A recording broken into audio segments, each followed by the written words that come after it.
Fala pessoal, como é que vocês estão? Estamos aqui para mais uma análise hoje e nós não vamos falar sobre uma cena qualquer, nós vamos falar sobre a cena da moeda no filme Onde os Fracos Não Têm Vez. Talvez essa tenha sido a cena mais emblemática desse filme e nós vamos analisar essa cena no vídeo de hoje. Eu estou super empolgado com isso. Eu separei os frames dessa cena e nós vamos discuti-los, discutir as decisões dos diretores em relação a esse conflito entre esses dois personagens e por que essa cena é tão memorável. Afinal de contas, ela poderia ter caído ali em vários clichês, né, de uma cena de tensão, utilizando ali várias engrenagens da linguagem cinematográfica, né, para criar esse suspense, mas na verdade os diretores eles são super econômicos nessa cena e é exatamente isso que ajuda ela a ficar tão interessante assim, e é exatamente isso que a gente vai falar aqui. Muitas vezes se associa uma boa direção a uma direção que chama muita atenção, mas às vezes o caminho mais simples, mais minimalista pode ser ainda mais potente e cabe aos diretores entenderem onde colocar a câmera, como enquadrar aqueles personagens, como criar aquela composição. E não só isso, né, mas como montar aquela cena. Os irmãos Coen, eles montam os seus filmes também, né, além de escreverem, dirigirem, eles também montam. Então eles têm um controle absoluto do que nós temos aqui, que vamos analisar hoje. Antes de eu começar a análise, eu queria agradecer todo mundo que já começou a me seguir lá no Instagram,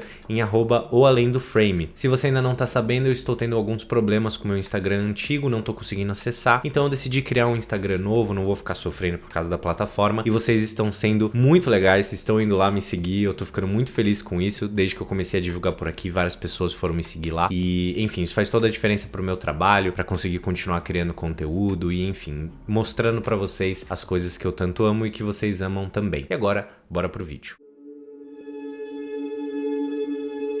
Analisar uma cena é sempre um exercício interessante para perceber todas as áreas por trás de um filme sendo utilizadas para contar determinado evento. Afinal de contas, um filme é formado por diversas cenas e cada uma delas representa um evento dentro daquela história, dentro daquela narrativa. Isso é claro quando estamos falando de filmes que se propõem a contar uma história. É muito difícil em filmes como Onde os Fracos Não Têm Vez você encontrar alguma cena que não tem uma função dentro da história, que não mova aquela história de alguma forma. E a cena da moeda acabou sendo a cena mais emblemática de todo o filme. É a cena que marcou Onde os Fracos Não Têm Vez e isso acontece por diversos motivos. Um dos motivos é por essa cena ser uma das com maior nível de suspense e com maior nível de tensão. Isso acontece porque todos nós sabemos o perigo que o Anton Chigurh representa dentro daquela obra e ele está ali naquele posto com esse senhorzinho indefeso que só quer puxar um papo, né? E a gente percebe ali que ele está correndo risco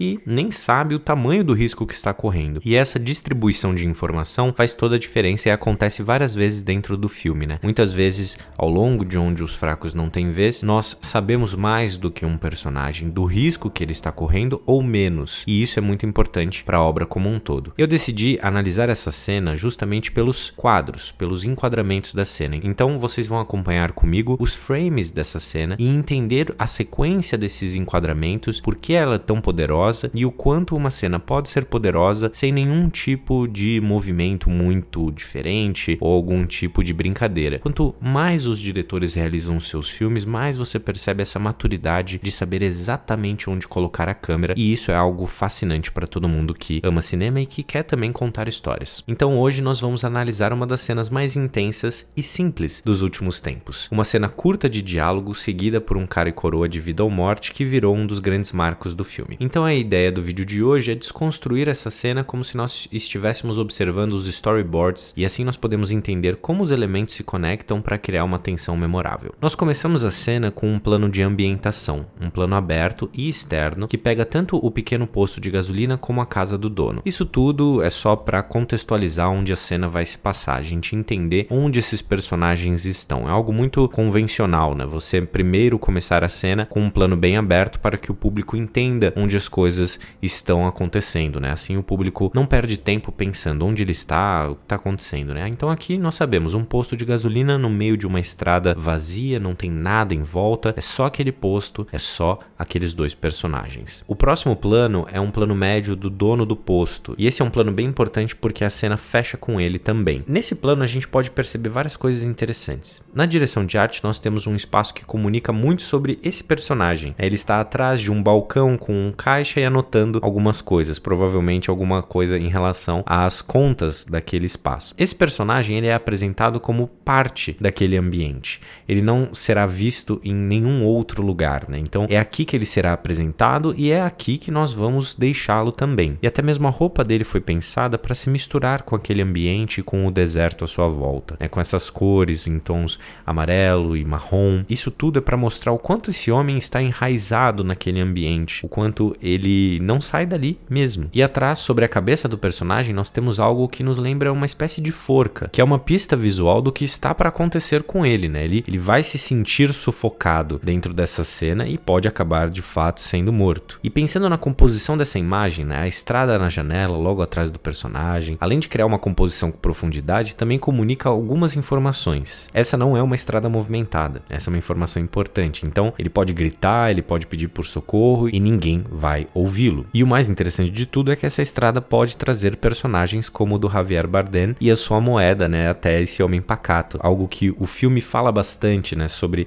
essa coincidências da vida, é uma coincidência ou não. Tanto o Anton Chigurh como a moeda viajaram até chegar àquele espaço. E o interessante é que isso tudo acontece nesse quadro, que é seguido por alguns passos pesados e a pergunta do Anton sobre o custo do serviço. Ele entra no quadro e com a resposta daquele homem se inicia o duelo. E quando a gente pensa nessa cena, os diálogos, eles são bastante simples, na verdade. São diálogos diretos, né? Nós sabemos quem é o Anton, nós temos dois personagens com objetivos diferentes dentro da cena, então o conflito ele é muito claro. Nós temos ali um dono do posto que fez uma pergunta casual e acabou entrando em conflito com alguém, então ele não quer o conflito. Esse é o grande objetivo do dono do posto, ele não quer ter conflito algum, ele pede desculpas, ele pensa em fechar a loja, ele não quer ter conflito. E o Anton, ele quer justamente o oposto, né? O Anton, ele começa o conflito todo porque o homem viu de onde ele veio, a placa do carro dele. E nós sabemos que o Anton não quer ser rastreado de forma alguma, então ele não gosta do dono do posto saber de onde ele veio, e ali se inicia o conflito. E você percebe ao longo da cena que o Anton vai sufocando aquele homem cada vez mais. O homem vai tentando se esquivar, vai tentando sair dessa situação, mas no fim das contas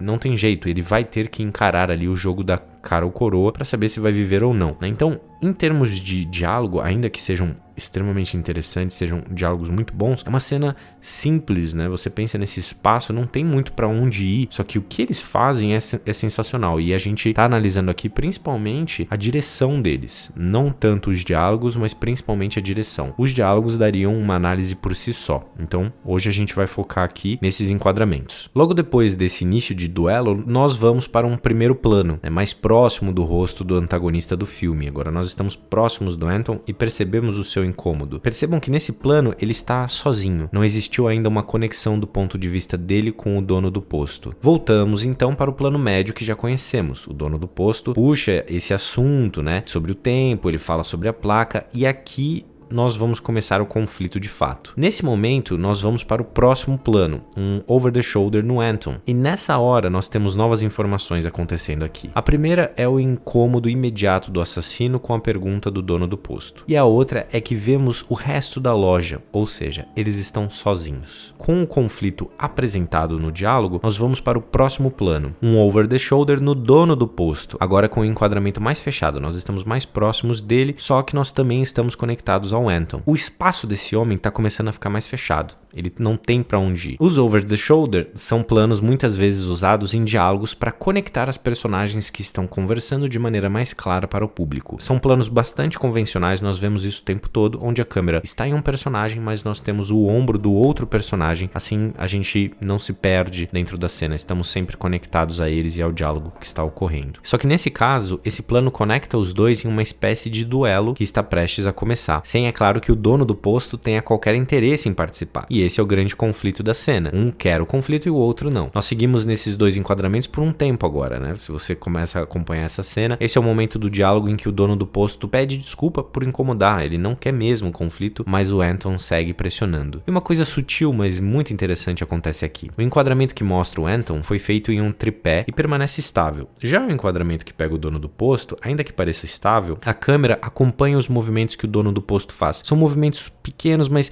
que mostram um incômodo muito grande dele ali. Ele gostaria de sair daquele espaço, mas ele não tem para onde ir. Ele tenta sair daquela situação.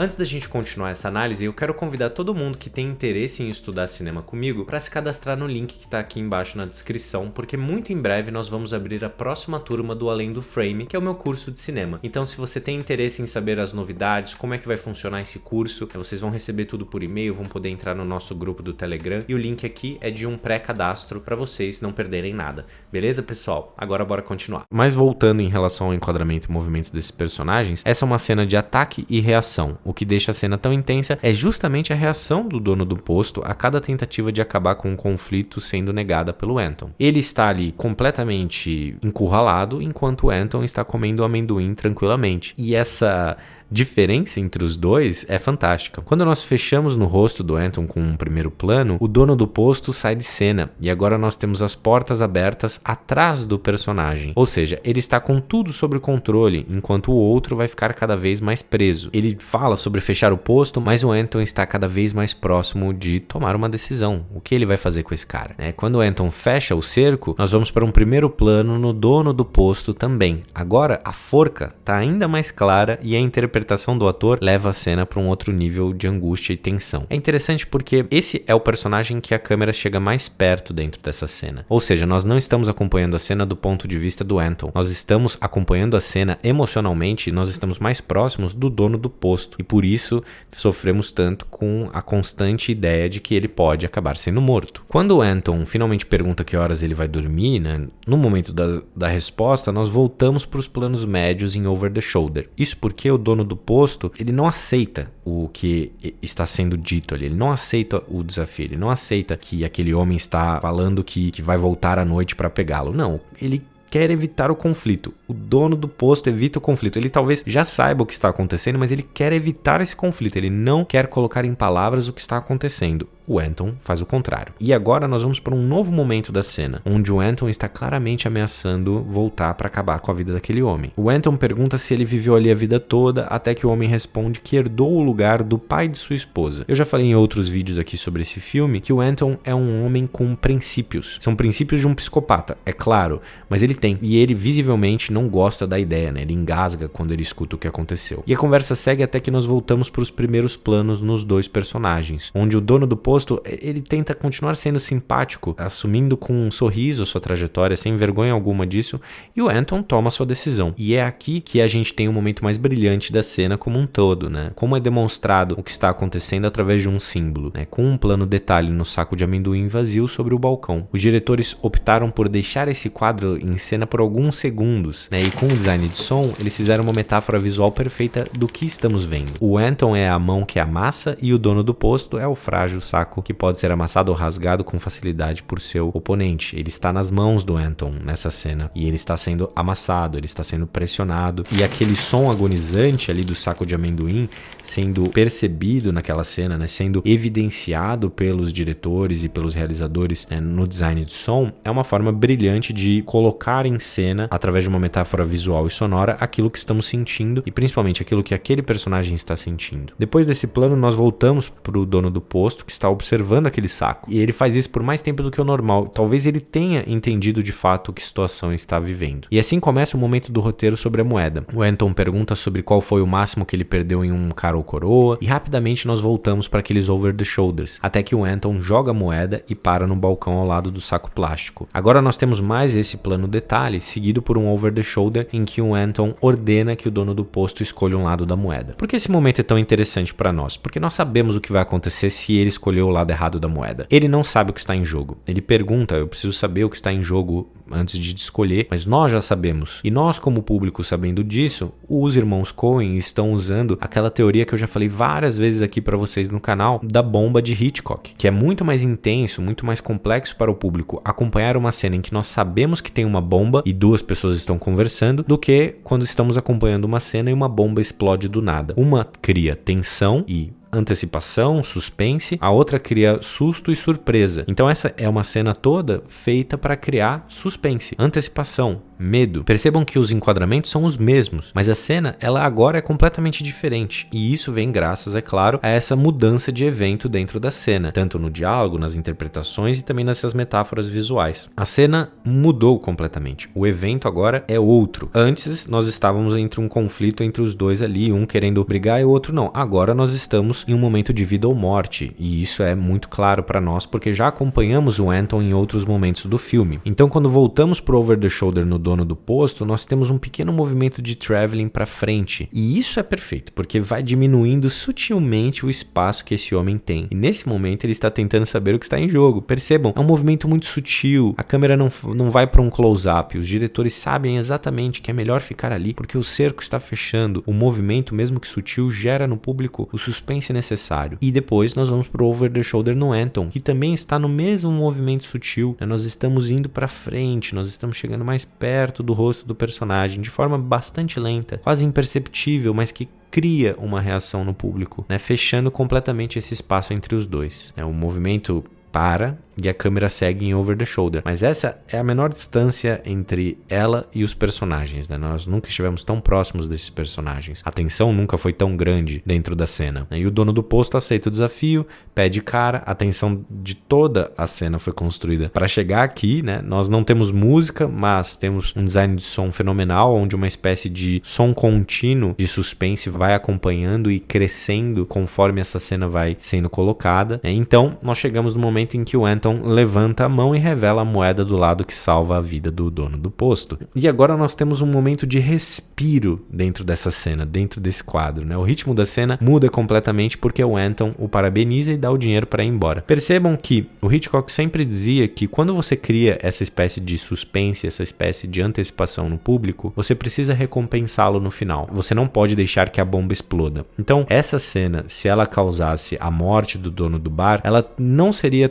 tão fenomenal como ela é nessa situação, porque para o público nós temos mais informações do que o dono do posto. Ele não sabe que aquela moeda é uma moeda da sorte agora porque ele não morreu, né? Ele só não entendeu quem é aquele cara ali. Nós, o público, sabemos tudo, nós sabemos o que aconteceu nessa cena, nós sabemos o quão perto da morte ele chegou, né? E isso é fenomenal. Essa é a construção dos grandes diretores, né? Conseguir criar esse tipo de cena, conseguir criar esse tipo de experiência para o público. Percebam que eles conduziram a nossa experiência para esse tipo de suspense, para esse tipo de antecipação. E a cena acaba com o mesmo plano interno que começou. Então, quando a gente coloca o primeiro plano interno ao lado do último plano interno, que é o mesmo enquadramento, percebam a transformação que o dono do posto passou com esse furacão, que é o personagem do Anton Chigurh. Mesmo sem ter morrido, ele provavelmente mude completamente, né? Mesmo que o diálogo não tenha sido tão claro do quão perto ele chegou da morte, nós, o público, sabemos. E essa é uma construção dos mestres, dos irmãos Coen. Eu espero que vocês tenham gostado dessa análise, pessoal. Analisar o que os realizadores fizeram sempre é um desejo muito grande de aprofundar o nosso conhecimento sobre aquela obra, mas eu não tenho pretensão nenhuma aqui, é claro, de dizer o que eles estavam pensando. O que eles estavam pensando, nós nunca vamos saber, mas essa cena, ela comunica através da narrativa e do uso da linguagem cinematográfica. E aprender essas coisas é muito interessante para todo mundo que gosta de cinema, porque nós aprofundamos o nosso conhecimento com as obras e também com os realizadores. A gente se encontra no próximo vídeo, pessoal, e até a próxima.